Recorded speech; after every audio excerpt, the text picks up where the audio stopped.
Começa agora. Diário Econômico. Um oferecimento do Canal Rural. Uma análise das principais informações que impactam os mercados, a economia global e do Brasil. Apresentação Marco Caruso. Fala, turma, bom dia.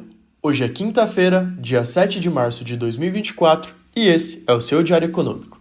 Eu sou o Igor Cadillac, economista aqui do grupo, e estarei na apresentação do podcast durante essa semana.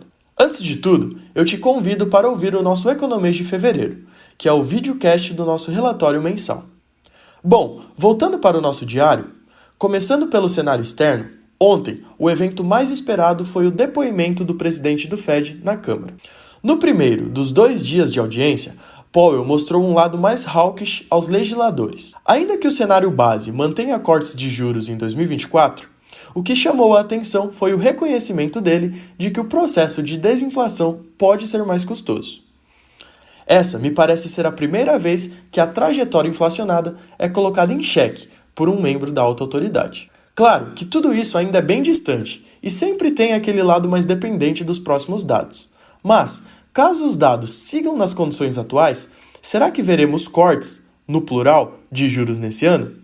Uma coisa o comitê deixou claro: ele não espera reduzir o intervalo da meta até que tenha confiança na evolução inflacionária. Por outro lado, o presidente do Fed afirmou que a instituição não vai esperar a inflação retornar exatamente à meta de 2% para iniciar os cortes de juros. Bom, veremos.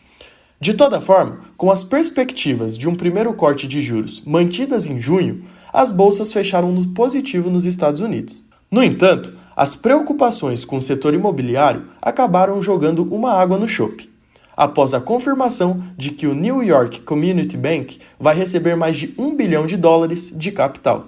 Aqui no Brasil, foi dada a largada para os números de atividade do IBGE deste ano, com a indústria. Apesar da queda expressiva, de 1,6%, é importante reconhecer 2 pontos. Primeiro, esse é um movimento de devolução após 5 meses de alta acumulada de 2,9%.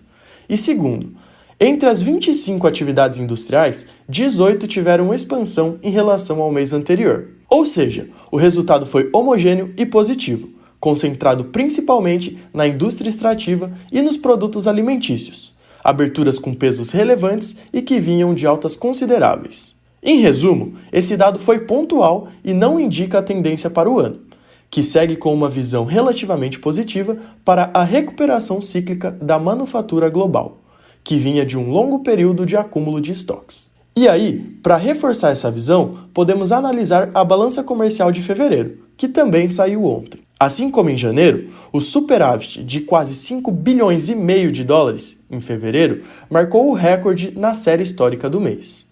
As 3 principais commodities exportadas pelo Brasil, petróleo, minério de ferro e soja, ou, em outras palavras, indústria extrativa e produtos alimentícios, seguem sendo cruciais para um setor externo robusto.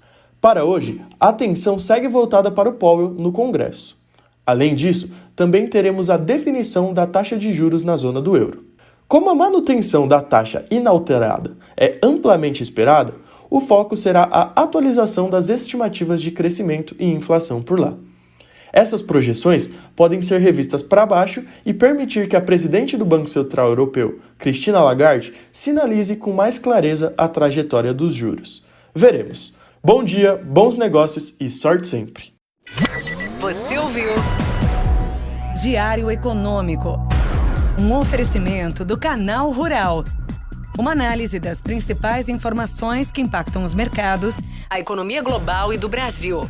de segunda a sexta, às 6 da manhã, no Spotify e YouTube.